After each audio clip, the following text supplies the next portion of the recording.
Good morning class. Good good morning morning sir. Sir. Good morning sir. Very good morning. तो ये बताएं कि कल जो क्लास में कंटेंट हुआ था उससे रिगार्डिंग किसी को कोई प्रॉब्लम तो नहीं है? No sir. No okay. Sir. आज जैसा कि आप स्क्रीन पर देख रहे हैं कि की फैक्टर डिसीजन लिखा हुआ है, इसी पे ही हम लोग को बात करनी होगी। और बहुत ज़्यादा टिपिकल नहीं है। देखिए कैसे करते हैं। मैं इसकी बात कर रहा हूँ की फैक्टर डिसीजन के लिए। की फैक्टर डिसीजन में होगा क्या, पहले लैंग्वेज बता देते हैं।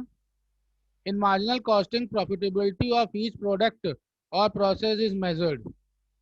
क्या मतलब है यहाँ पर, जब हम की फैक्टर ले रहे हैं डिसीजन लेने के लिए, तो डिसीजन के लिए जितने भी प्रोडक्शन के फैक्टर्स हैं और भी अदर फैक्टर्स, आप तो प्रोडक्शन की अगल बगल रहेंगे और थोड़ा सेल्स रहेगा, तो जो फैक्टर्स हैं उनमें से किसी की इम्पोर्टेंस बढ़ जाती है या उसकी लिमिटेशन हो जाती है, फिर वो उसका की बन जाता है कि इसके बाहर हम लोग काम नहीं कर सकते।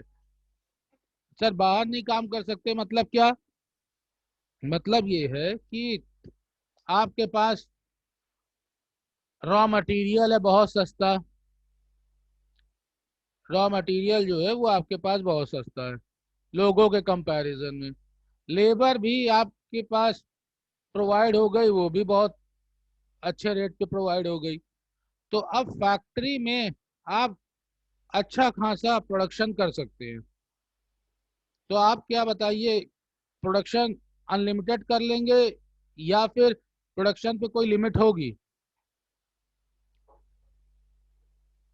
सोच के बताइए।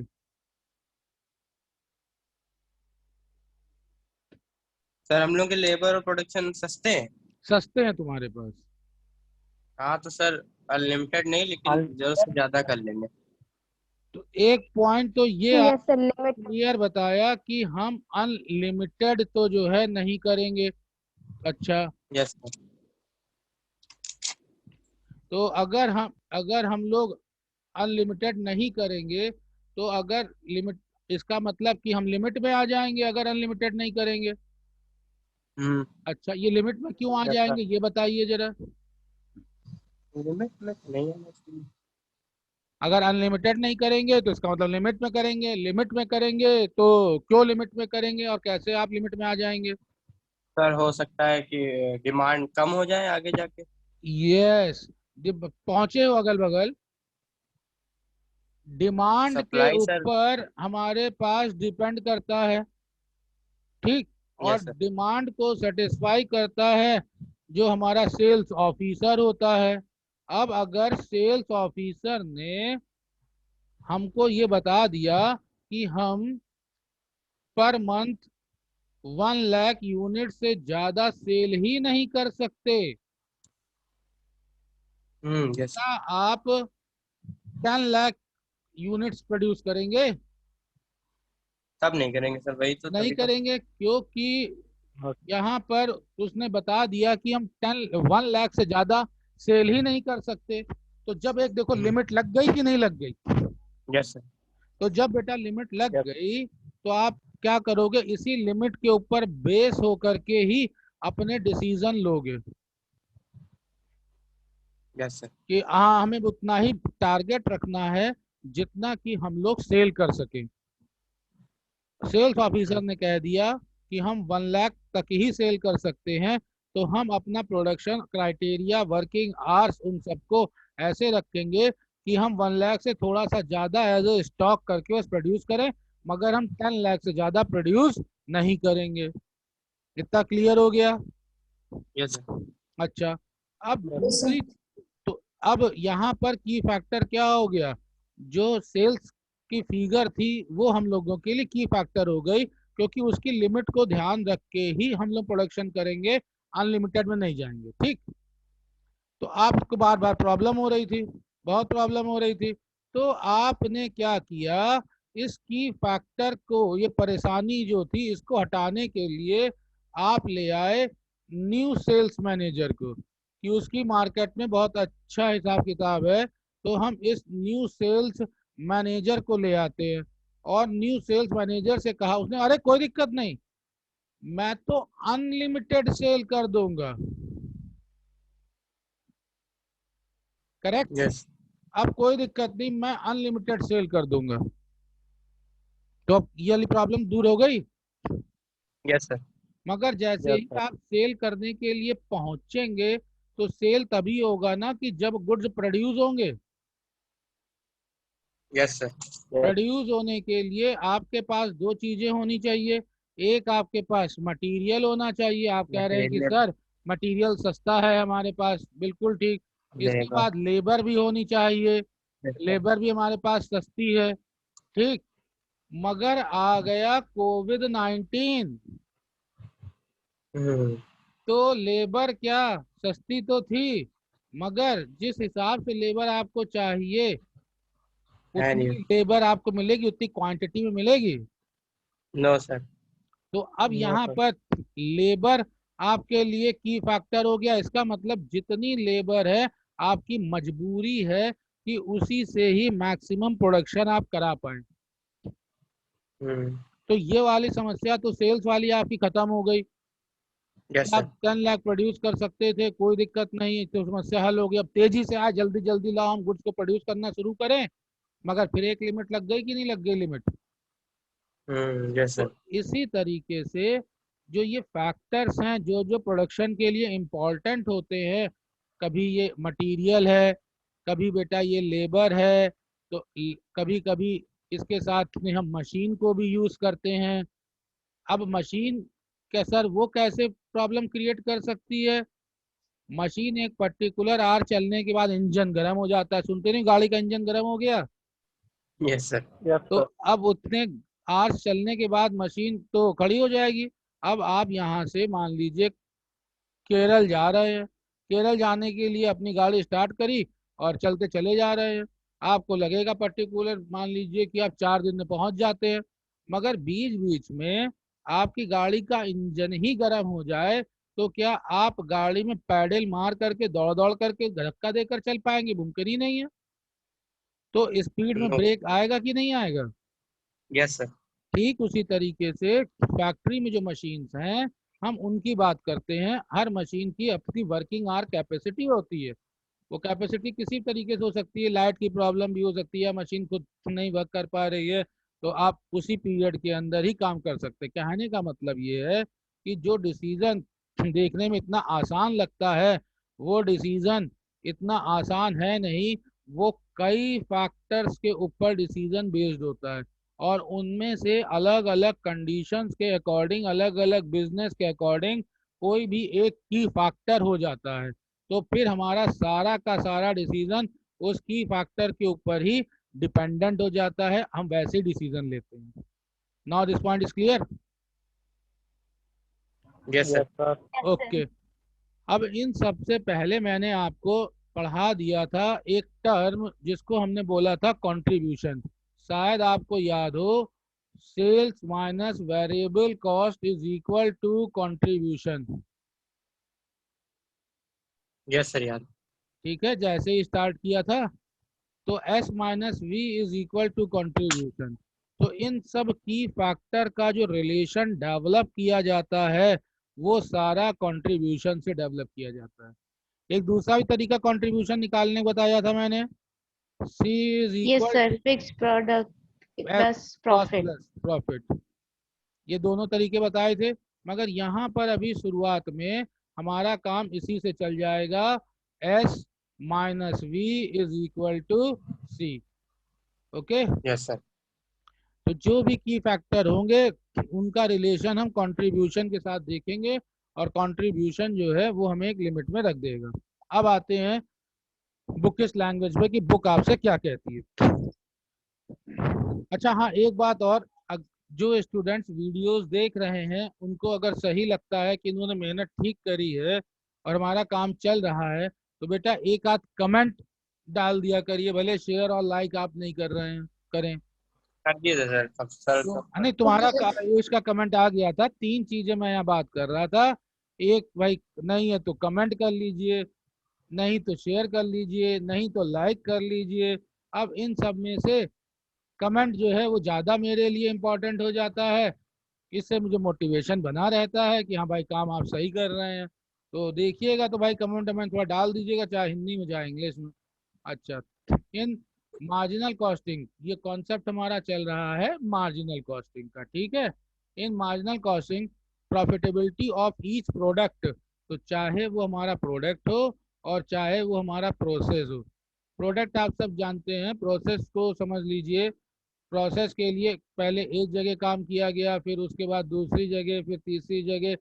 जगह जगह क्या काम हो रहा है कि यहाँ से कुछ वर्क किया जाएगा जो इस प्रोडक्ट के लिए रॉ मटेरियल हो जाएगा, फिर यहाँ से कुछ काम किया जाएगा, फिर इस प्रोडक्ट के लिए रॉ मटेरियल हो जाएगा। तो ये प्रोसेस आपका 1 हो जाएगा, ये प्रोसेस आपका 2 हो जाएगा, ये प्रोसेस 3 हो जाएगा।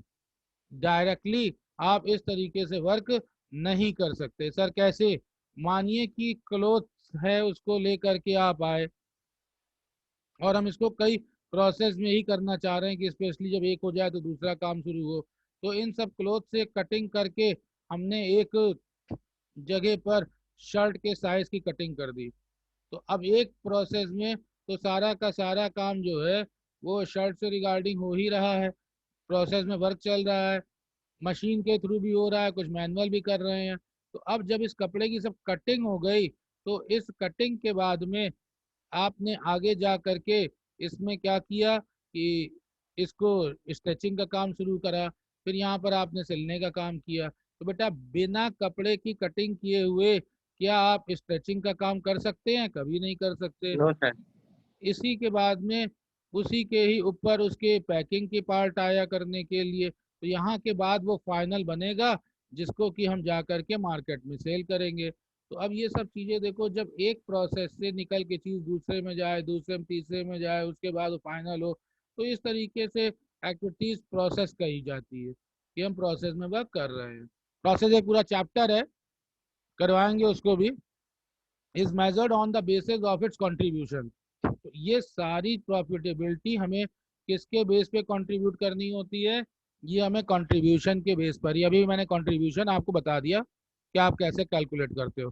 However if there is any key factor then contribution will have to compared on the basis of factor. सब वही है जो मैंने आपको बताया। मतलब अब हम डायरेक्ट स्टार्ट ये करते हैं एग्जाम्पल से कि कुछ एग्जाम्पल से समझ में आ जाए अलग अलग चीज़ों के लिए जो जिनसे हम गुड्स को प्रोड्यूस करते हैं।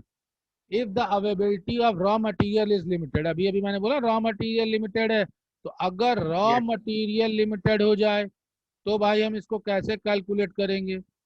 ठीक, तो अभी कैलकुलेशन की अलग बात है, मगर जब रॉ मटेरियल लिमिटेड हो गया तो यही रॉ मटेरियल आपका की फैक्टर बन जाएगा। देखो की लिखा है कि नहीं लिखा है।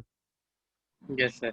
इसके बाद में दूसरे नंबर पे अगर हम लोग आते हैं, रॉ मटेरियल से ही कहानी शुरू होती है, दूसरे नंबर पे हमारे पास लेबर आते हैं। अगर लेबर आवर्स हमारे लिए लिमिटेड हो जाए, सरकार कह दे कि नहीं भाई 8 आवर से ज़्यादा आप काम नहीं करा सकते, 5 घंटे से ज़्यादा काम नहीं करा सकते, या लेबर कम हो जाती है, तो अब ये लेबर हमारे लिए यस लिमिटेड सर, ये फैक्टर हो में आ जाएगी। गई, और इसलिए ये अब क्या हो जाएगा, ये की फैक्टर हो जाएगा। Yes sir. जो भी लिमिटेड हो जाए उसको क्वेश्चन में की फैक्टर में डाल देना है। अच्छा, और टाइम लेबर, का भी होता है क्या? हाँ, फैक्ट्री बंद करनी है कैसे करोगे? तो उतने टाइम के लिए यस। आर्स आ जाएंगे ना, तो वही आर्स जो है वो लेबर के लिए लग जाएंगे, वही आर्स मशीन के लिए लग जाएंगे। Yes sir. तो सिमिलरली कैपेसिटी, क्योंकि टाइम अपने आप में तो कोई फैक्टर है नहीं, उस टाइम में आप सब काम करते हैं, तो उतने टाइम के हम्म। अंदर लेबर लिमिटेड हो जाएगा, उतने टाइम में मशीन लिमिटेड हो जाएगी।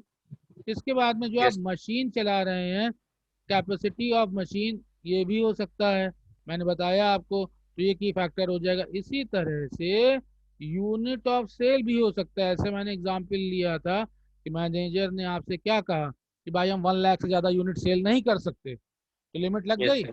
तो समरी ये है, तो ये देखो यहाँ पर ये की फैक्टर हो गया। तो समरी ये है कि आप क्वेश्चन में देख लें कि किसके ऊपर लिमिट लगी है।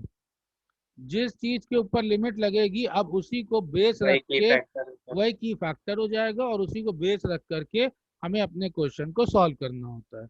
करेक्ट। Yes sir. अब कई यस। की फैक्टर्स हैं, तो उसमें से जब कंपैरिजन किया जाए तो कैसे हम बेहतर करें, एक एग्जाम्पल लेते हैं की फैक्टर के लिए। की फैक्टरी चली रहा है तो इसी का एक एग्जाम्पल तुमको लेकर के बताते हैं कि मान लीजिए कि हमारे पास लेबर के लिए की फैक्टर है, ठीक है। तो लेबर के यस सर। की फैक्टर में अब हम कॉम्बिनेशन फिर देखेंगे कि लेबर तो है, लेबर हमारा की फैक्टर है, इसके बिना हम काम नहीं कर सकते, तो हम इसका कॉम्बिनेशन देखेंगे। कॉम्बिनेशन सब सर कैसे देखेंगे?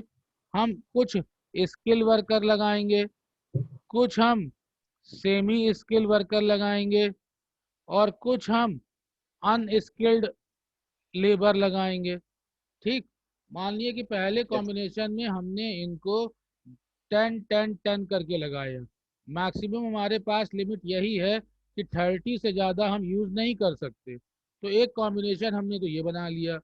फिर दूसरा कॉम्बिनेशन हमने क्या किया कि लाओ स्किल को कम कर दो, थोड़ा पैसा बच जाए, सेमी स्किल को 12 कर दिया, और अनस्किल्ड को भी जो है हमने 10 कर दिया। तो इस तरह देखिए फिर से हम 30 की लिमिट में आ गए कि नहीं आ गए। Yes sir. आफ्टर देन अब स्किल्ड के लिए फिर एक कॉम्बिनेशन बनाया कि अब यहाँ पर हमने स्किल्ड को 12 कर दिया, इसको जो है 10 ही रहने दिया, इसको 8 कर दिया। तो इस तरीके से फिर हमारे पास तीसरा कॉम्बिनेशन 30 का ही बना कि नहीं बना। यस तो सर बना। अब इन सब कॉम्बिनेशन से हमें देखना क्या है? पहले तो बेटा आप ये समझिए जब कॉम्बिनेशन अलग अलग हुए तो इन सब का पेमेंट भी तो अलग अलग होगा। स्किल वाले को आप अलग यस रेट सर। से देंगे, सेमी स्किल को अलग रेट से देंगे, अनस्किल को अलग रेट से देंगे। तो इन सब के अकॉर्डिंग जब आप इसको रेट से मल्टीप्लाई करेंगे तो इसका आपको हर एक फैक्टर का अमाउंट भी मिलेगा, प्लस ये लोग जो प्रोडक्शन करते हैं वो हमें इनका प्रोडक्शन भी मिलेगा। अब जब इतने आइटम मिलेंगे तो इसमें से बेहतर कौन सा है ये हम सब कैसे पता करेंगे? तो ये सारी चीजें जो पता होंगी वो सी के कंपैरिजन में होंगी। सी मतलब क्या? Unskilled. Contribution. The contribution. Contribution, बिल्कुल ठीक। ये सब चीजें सी के कंपैरिजन में ही आपको पढ़नी पड़ेंगी, इसलिए कंट्रीब्यूशन जो है वो फार्मूला आपको बताया था कि आपको याद रहे। अब सी के कंपैरिजन में क्या और कैसे होता है उसके ऊपर आते हैं। Point number 1, if raw material is a key factor. अब तो आप समझ गए ना कि रॉ मटेरियल की फैक्टर हो सकता है। Then such yes sir. Product will be preferred which provide highest contribution per unit. बोला ना कंट्रीब्यूशन के रिलेशन में हम बताएंगे, तो जिस मटेरियल का सबसे ज्यादा कंट्रीब्यूशन पर यूनिट आ जाएगा हम उस मटेरियल को चूज कर लेंगे। कई हमारे पास आ गए ना मटेरियल ए बी सी करके, यस कंपैरिजन हुआ और लिमिट है ही है, तो अब हम ए मटेरियल से वर्क करें या बी मटेरियल को यूज करें या सी को करें, तो हम उसका कंट्रीब्यूशन पर यूनिट निकालेंगे। जिस मटेरियल का कंट्रीब्यूशन पर यूनिट होगा हम उसको चूज कर लेंगे। देन सेकंड के ऊपर आते हैं। मटेरियल के बाद बात आती है लेबर की। लेबर का मतलब है जो मशीन के ऊपर काम कर रहा है, मशीन आवर्स की बात आती है। अगर लेबर या मशीन आवर्स जो है वो की फैक्टर है, देन अब हम क्या करें? The product providing maximum contribution per hour. तो अब पर आवर, क्योंकि घंटे आपके लिए आवर्स जो हैं वो लिमिट में आ गए ना, तो पर आवर जिसका कंट्रीब्यूशन ज्यादा होगा हम उसको चूज कर लेंगे। तो यहाँ पर भी देखिए कंट्रीब्यूशन के साथ में ही कंपैरिजन। अच्छा, तीसरा क्या हो सकता है? Sales factor. अगर हम सेल्स की बात कर रहे हैं तो सेल्स में जो है जिसका हाईएस्ट पीवी रेशियो होगा हम उसको चूज कर लेंगे। सर अभी तो आप कह रहे थे कि हम हर चीज को कंट्रीब्यूशन से ही कंपेयर करेंगे, मगर यहाँ तो आप पीवी रेशियो बताने लग गए, थोड़ा सा कंफ्यूजन हो गया। नहीं बेटा, कोई कंफ्यूजन नहीं हो गया। पीवी रेशियो का अगर हम फॉर्मूला निकालें तो ये होता है contribution divide by sales into 100। देखो आ गया कंट्रीब्यूशन कि नहीं आ गया? Yes sir. यस तो ये कंट्रीब्यूशन के लिए पीवी रेशियो बहुत ही इंपॉर्टेंट चीज है। पीवी रेशियो के लिए कंट्रीब्यूशन बहुत इंपॉर्टेंट है। पिछले चैप्टर में ये फॉर्मूला था, अगर मैंने आपको जो फॉर्मूले की लिस्ट दी थी उसको देखेंगे तो ही पाएंगे आप वहां पर। कोई जरूरत नहीं, बहरहाल यहाँ काम चल गया। देन इसके बाद हम फोर्थ पे आते हैं। If number of unit is a key factor, decision will be taken on the basis of maximum contribution per unit, कि हम इससे ज़्यादा यूनिट प्रोड्यूस ही नहीं कर सकते। नंबर ऑफ यूनिट का मतलब है जो हम प्रोड्यूस नहीं कर सकते। कंफ्यूज ना होइएगा, ये तो सेल वाली यूनिट है, 2 यूनिट होंगी ना, एक तो हमारे पास प्रोडक्शन की होगी, एक हमारे पास सेल की होगी, कंफ्यूज मत होइएगा। अब जैसे मानिए कि आपने 12,000 यूनिट जो हैं वो प्रोड्यूस कर दी, तो सेल होते समय हो सकता है कि इसमें से आप 10,000 यूनिट को सेल कर पाए करें, तो बाकी जो 2,000 यूनिट बच जाएंगी 2,000, उनको हम लोग क्या बोलते हैं? Closing stock. Stock sir. तो ये बचा हुआ स्टॉक है, that's called the Sure. Closing stock. तो अभी जो पॉइंट नंबर Yes, sir. 3 है, पॉइंट नंबर 3 इस कंडीशन को डिनोट कर रहा था, सेल्स को, और पॉइंट नंबर 4 जो है वो प्रोडक्शन, परचेज ना समझिएगा, प्रोडक्शन है ये प्रोडक्शन वाले कंडीशन को कि इतनी यूनिट्स हमारे पास लिमिट में दे रखी हैं। तो ये थोड़ा सा थ्योरी का इंट्रोडक्शन हो गया। अब जिनको थोड़ा बहुत भी डाउट रह भी गया तो कोई दिक्कत नहीं है, यहाँ पे एक इलस्ट्रेशन आपको दिखाई दे रही है, इसकी मदद से हम लोग इसको कर लेंगे। क्या आपकी इजाजत है, इसको शुरू किया जाए? Yes, sir. Yes sir. Yes, sir. Yes, sir. There are two components X and Y. तो यहाँ पर मैंने बोला कंपैरिजन किया जाता है, तो हमारे पास 2 कंपोनेंट दे दिए गए एक्स और वाई के लिए। It is consider to manufacture one of these component and to buy the others. अब करना क्या है, इन दोनों को कंपेयर करके हमें ये डिसाइड करना है कि एक को हम मैन्युफैक्चर करें और एक को जो है हम परचेज कर लें। ये हमारे पास डिसीजन लेने के लिए प्रॉब्लम आई है। तो अब हम डिसीजन कैसे लें, पहले तो देख लें क्या कोई की फैक्टर तो नहीं है क्वेश्चन में। तो आप जैसे ही देखेंगे क्वेश्चन में नीचे की तरफ, तो आपको दिख जाएगा की फैक्टर लिखा हुआ क्वेश्चन में दे रखा है। ये देखिए, एक्स के लिए और वाई के लिए। अब आगे आते हैं। सबसे पहले क्वेश्चन मटेरियल गिवन है, कोई दिक्कत नहीं, समझ में आता है। लेबर, ये भी आपके लिए प्रॉब्लम नहीं है। वेरिएबल ओवरहेड्स, ये भी आपके लिए प्रॉब्लम नहीं है, क्योंकि ये सब इतने दिनों से आप कर रहे हैं। समरी में अगर मैं बात करूं तो इन सब चीज़ों को अगर मैं ऐड कर दूं तो ये आपके लिए वेरिएबल कॉस्ट बन जाएंगे कि नहीं बन जाएंगे? Yes Yes, sir. Okay, variable cost अब आपको मिल गया। फिक्स्ड ओवरहेड का मतलब है फिक्स्ड कॉस्ट हमारे पास दे रखी है। टोटल आउटपुट, ये टोटल आउटपुट इट्स यूनिट्स यहाँ पर गिवन है 10,000 और इसका गिवन है 20,000। अब बेटा अगर वेरिएबल कॉस्ट की बात करी जाए तो वेरिएबल कॉस्ट को हम इतने पे ही तो कंसीडर करेंगे, हाँ या yes, sir. नहीं? तो ये अगर वेरिएबल कॉस्ट को हम कंसीडर करें तो बेटा ये वेरिएबल कॉस्ट हमारी 10 लाख आती है या नहीं आती है? Yes, sir. Yes. Yes sir. Okay, अगर वेरिएबल कॉस्ट 10 लाख हमारे पास आ रही है और हम यूनिट कितनी प्रोड्यूस कर रहे हैं, हम यूनिट प्रोड्यूस कर रहे हैं 10,000। क्वेश्चन में दे रखा Yes, है कि sir. नहीं दे रखा है?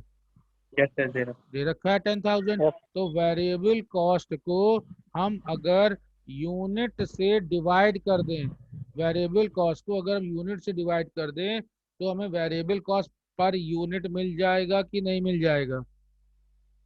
1 2 3 यस सर। 4, 1 2 3 4। तो ये देखिए वेरिएबल कॉस्ट आपकी पर यूनिट आ गई कि नहीं आ गई? Yes, sir. ओके, अच्छा। अब इसके बाद में है बाइंग प्राइस पर यूनिट। ये क्वेश्चन ही गलत हो गया, क्योंकि ये बाइंग प्राइस पर यूनिट दे रखा है, ये इसका पार्ट ही नहीं है।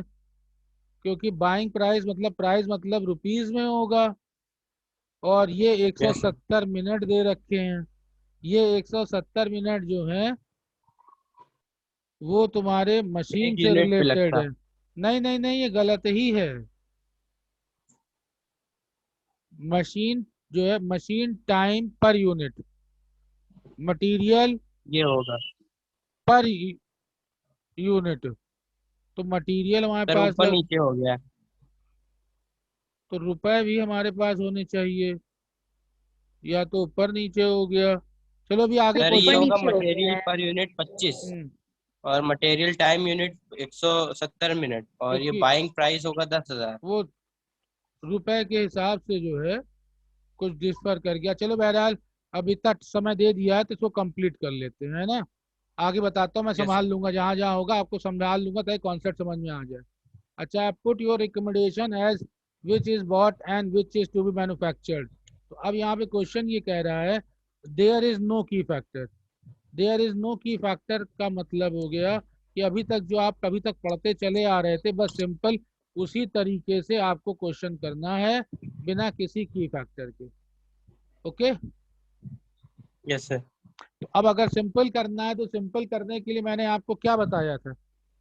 सिंपल करने के लिए जब भी मटेरियल, जब भी इंफॉर्मेशन इस तरह गिवन हो तो हमें सबसे पहले क्या प्रिपेयर करना चाहिए, हमें कॉस्ट शीट की प्रिपेयर Costing. फैक्टर करनी चाहिए। निकाल। हाँ, याद आ गया आपको। तो जब कुछ नहीं दे रखा है तो हम क्या करेंगे, हम सिंपल कॉस्ट शीट जो है वो प्रिपेयर करेंगे। देखिए बना कॉस्ट, ये देखो सिंपल कॉस्ट शीट, बिल्कुल ये तो जानी पहचानी लग रही होगी। Yes sir. Yes, sir. X की 10,000 यूनिट्स क्वेश्चन में दे रखी है, वाई की 20,000 दे रखी है। इस पे हमने मटेरियल ले लिया, लेबर ले लिया, वेरिएबल ले लिया। तो इस तरीके से हमारे पास वेरिएबल कॉस्ट आ गई पूरी की पूरी। इसी वेरिएबल मार्जिनल इसी वेरिएबल कॉस्ट का दूसरा नाम ही तो मार्जिनल कॉस्ट होता है। Marginal cost. Yes sir. ठीक।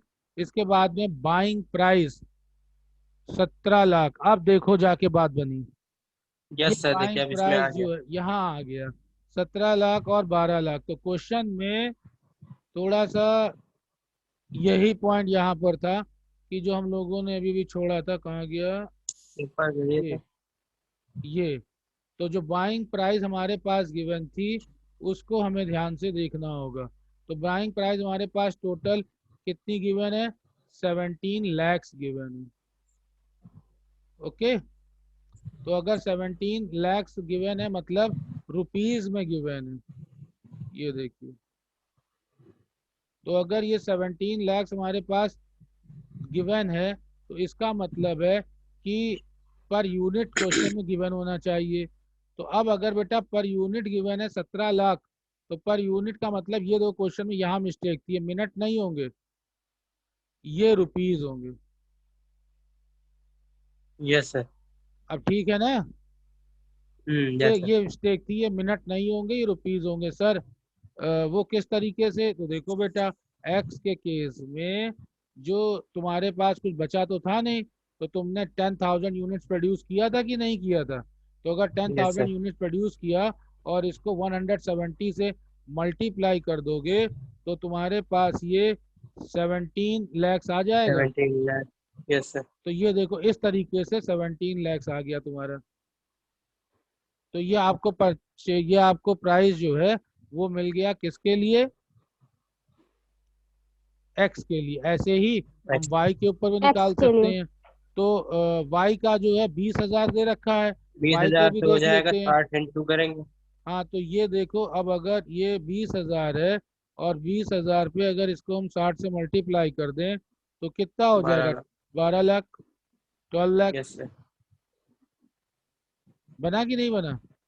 यस सर, हो गया ठीक है। सर। तो अब इसीलिए अब आगे आते हैं यहाँ पर, ये देखिए जो हमने शीट बनाई। तो अब देखो हमारे पास बाइंग प्राइस, वहां पर मिसप्रिंट था तभी हमने 70 कभी लाख आगे 12। पढ़ा करके संभाल लेंगे। तो ये देखो अब बाइंग प्राइस तुम्हारे पास इसकी 17 लाख आ गई और इसकी जो है तुम्हारे पास 12 लाख आ गई। 12 लाख। क्लियर। तो ऐसी कंडीशन में क्या यस। है, ऐसी कंडीशन में समझिए, ऐसी कंडीशन का मतलब है कि जब आप गुड्स को खुद बनाएंगे, मैन्युफैक्चर करेंगे, तो मैन्युफैक्चर करने में आपको 10 लाख रुपीज देने पड़ते हैं। जो मार्जिनल कॉस्ट है ये कॉस्ट किस चीज की है, कि जब आप मैन्युफैक्चर कर रहे हैं तो मैन्युफैक्चरिंग कॉस्ट कितनी हुई, मेकिंग की कॉस्ट, बनाने की कॉस्ट, बाय की नहीं, मेक की कॉस्ट। तो मेकिंग की कॉस्ट हो रही 10 लाख और मार्केट से अगर आप 10 परचेज लाख कर रहे हैं तो 17 लाख। तो 17 लाख। तो इससे यस अच्छा सर। अगर बना ले जाओ तो बनाने में तुम्हें 7 लाख का बचत हो जाएगी, सेव हो जाएगी कि नहीं हो जाएगी। Yes sir. और इसी तरीके से 20,000 यूनिट्स को अगर तुम बना ले जाओ तो ये तुम्हें पड़ेगा कितने का, 8 lakhs का। मगर परचेज 8 करते लाख। हो तो वो 12 लाख का होता है। तो इसमें भी तुम्हें सेविंग कितने की हो जाएगी, 4 लाख की। 4 लाख की। तो कहने का मतलब ये है कि हो तो इन दोनों में सेविंग रहा है, इसमें आपको 7 लाख की सेविंग हो रही है मेकिंग करने में और इसमें मेकिंग करने पर 4 लाख की सेविंग हो रही है। ठीक, अब आप कहेंगे सर तो हम दोनों ही यस सर। क्यों ना मैन्युफैक्चर कर लें। ध्यान देने वाली बात यह है कि क्वेश्चन हमारा इस बात का है कि हमें एक को मैन्युफैक्चर करना है, एक को हमें प्रोड्यूस करना है और एक को हमें परचेज करना है, हमें ये डिसीजन देना यस है। सर। तो अगर हम यहाँ पर इस फायदे को देखें जो 7 लाख और 4 लाख हमको दिख रहा है, तो इस तरीके से हम कह दें कि एक्स को जो है वो हम क्या कर हम दें, मेक कर लेंगे। मेक कर लेंगे, और वाई को हम क्या कर देंगे, परचेज परचेज। कर लेंगे, क्योंकि इसमें हमको 7 लाख की बेनिफिट हो रहा है, ये देखो। तो ये हमारे लिए ज्यादा अच्छा है कि इसको बना लो और दूसरे वाले को खरीद लो। ये एक यस सर। लेमैन लैंग्वेज में सीधे सीधे इतनी बात तो हम लोग को समझ में आ जाती है। अच्छा, अब क्योंकि कंपैरिजन भी करना है, तो अब यहाँ पर हम आते हैं saving price per unit. Saving price per unit हमारा निकल के आ गया 70 रुपए। सर ये कैसे निकल कर आ गया, बेटा 7 लाख की हम सेविंग कर रहे थे कि नहीं कर रहे थे, और प्रोड्यूस हम कितनी यूनिट्स करने जा रहे थे, 10,000 यूनिट्स कर रहे थे। 10 10,000 तो इसलिए डिवाइडेड बाय एक 10,000 आ एक जाए। यूनिट पे 70 रुपए आ जाएगा कि नहीं आ जाएगा। Yes sir. Yes sir. Okay, अब हम आते हैं सेविंग पर केजी मटेरियल और सेविंग पर आर। अब ये हमें दोनों निकालने हैं कि ये हमारे पास ये कैसे निकल करके आया। ये क्वेश्चन में नहीं दे रखा है, इसी से ही तो हमें सारा डिसीजन लेना है कि सेविंग जो है वो पर केजी ऑफ मटेरियल कैसे हो रहा है और सेविंग पर मशीन आर किस तरीके से हो रहा है। ये हमारा मेन इंपॉर्टेंट कंटेंट है जो हमको देखना है। तो देखिए किस तरीके से इसको हम लोग कर सकते हैं। मैंने आपको बताया कि कंट्रीब्यूशन के बिहाफ पे हम लोग सारी चीज़ों को कैलकुलेट करेंगे। तो अगर हम यहाँ पे कंट्रीब्यूशन की बात करें तो कंट्रीब्यूशन हमारे पास कैलकुलेट होकर के कितना निकल कर आएगा वो देखिए। तो कंट्रीब्यूशन यहाँ पर सीधा सीधा 10 लाख दे रखा है, और अगर पर यूनिट की हम बात करते हैं, सेलिंग प्राइस तो हमारे पास है नहीं, जो वेरिएबल कॉस्ट है हम उसी के ऊपर कैलकुलेट कर रहे हैं। तो ये 1000 यस सर। नहीं आ जाएगा। मार्जिनल अगर कॉस्ट की हम बात करें कि मार्जिनल कॉस्ट के हिसाब से हम कंपेयर कर रहे हैं, तो 10 लाख तो टोटल है ना, तो एक यूनिट के हिसाब से 1,000 रुपये नहीं आ जाएगा। लिख के दूं क्या, यस सर। यस सर, समझ गया। समझ में आ गया। Yes sir. अच्छा, तो अब ये तो, अरे बच्चों को कहीं दिक्कत हो जाए तो फिर दिक्कत हो ये सर जाती 10 लाख है। पूरा तो उसका है, 10 लाख तो 10,000 यूनिट्स का होगा ना पूरा। तो हाँ ये एक टोटल है। हाँ, तो और ये एक देखो हजार ये बच्चे क्या 70 करते हैं मतलब कि नहीं एक। नहीं, बच्चे क्या करते हैं कि इसी के हिसाब से कैलकुलेट कर लेते हैं। तो जब आप इसको हम्म। कैलकुलेट कर रहे हैं तो ये मार्जिनल कॉस्ट है। ठीक, तो जब मार्जिनल कॉस्ट है तो हम्म। हमें जब भी निकालना होता है कंट्रीब्यूशन, तो कंट्रीब्यूशन हमेशा हमारा क्या होता है, सेल्स माइनस हम वेरिएबल कॉस्ट के हिसाब से हम लोग कैलकुलेट करते हैं, तभी हमारे पास कंट्रीब्यूशन पर यूनिट निकल करके आता है।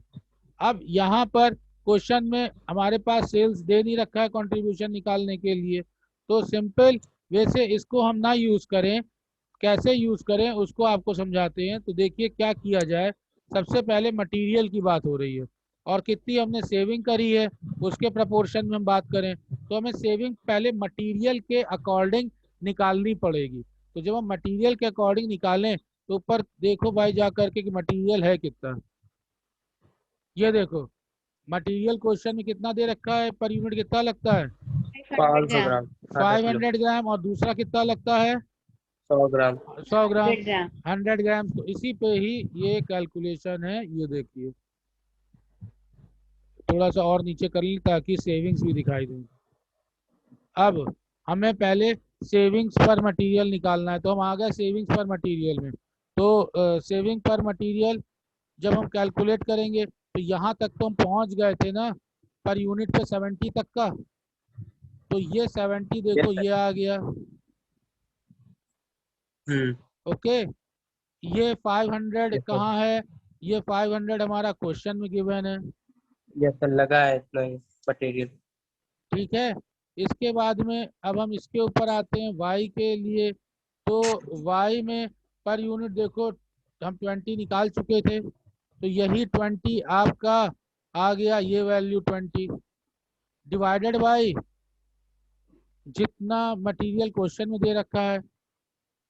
10 तो नहीं दे रखा था क्वेश्चन में, ये सर गलत 100 है। दे रखा है, ये तो 10 है। 100 है ना, तो देखो 100 से यस कैलकुलेट सर, 100 करें, दे। इसका हमको लग रहा है मिसप्रिंट है ये। अगर यस ये सर। हमारे पास 100 दे रखा है तो 100 से डिवाइड करेंगे ना, और इनटू यस सर। 1000 के हिसाब से निकालें। तो अगर 1000 के हिसाब से निकालेंगे 200। तो 2000 आएगा। Yes sir. 200 सर, 200। 200। अच्छा हाँ, ये ऊपर हमने एक जीरो गलत ले लिया था, तो ये 200 यस सर, आएगा। वो 20 हाँ होगा। वो 20 है, 20 है। तो ये बेटा करेक्शन करके अपनी अपनी बुक में देख लीजिएगा। करेक्शन में ये आप इसको लिखेंगे 20, और नीचे यहाँ पे लिखेंगे 100, मतलब ये मिसप्रिंट है। और इसकी जगह पर यहाँ पर बेस करके जो सॉल्व कर दिया गया है वैल्यू, वो पर 1000 के हिसाब के कैलकुलेशन करें तो ये वैल्यू आपकी 200 रुपीज़ आ जाती है। तो एक इसमें थोड़े करेक्शन हो गए हैं, ये आपकी बुक का ही है, तो बुक में भी देखिएगा, न्यू वाली बुक में भी कुछ इसी तरीके से मिसप्रिंट दी हुई होगी, तो इसको करेक्ट कर यस सर। लीजिएगा। दूसरा इसी तरह जल्दी से कंप्लीट कर दे रहा हूँ, फिर कल आगे कंटिन्यू करेंगे। सेविंग पर मशीन की हम बात करते हैं। तो जब हम सेविंग पर मशीन की बात कर रहे हैं तो यहाँ पर भी हमारे पास जो सेविंग है उसको देखना है। तो ये सेविंग 70 और 20 की हो रही कि नहीं हो रही? तो बेटा ये देखिए यस सर। 70 और 20 तो यही हो गया हमारे पास। क्लियर? Yes sir. कोई दिक्कत? नो अब सर। इसके बाद में क्वेश्चन में जाना पड़ेगा, क्योंकि जो लिमिट है ठीक वो है। हमें देखनी पड़ेगी कि पर मशीन आर, मशीन तो घंटे के साथ चलती है ना, तो मशीन के आर्स क्वेश्चन में कितने दे रखे हैं? सर 10 घंटे 25 घंटे, एक्स की 25 है और वाई की 10। तो ये 25 और 10, तो यहाँ पर देखो ये 25/10 10। इतने आर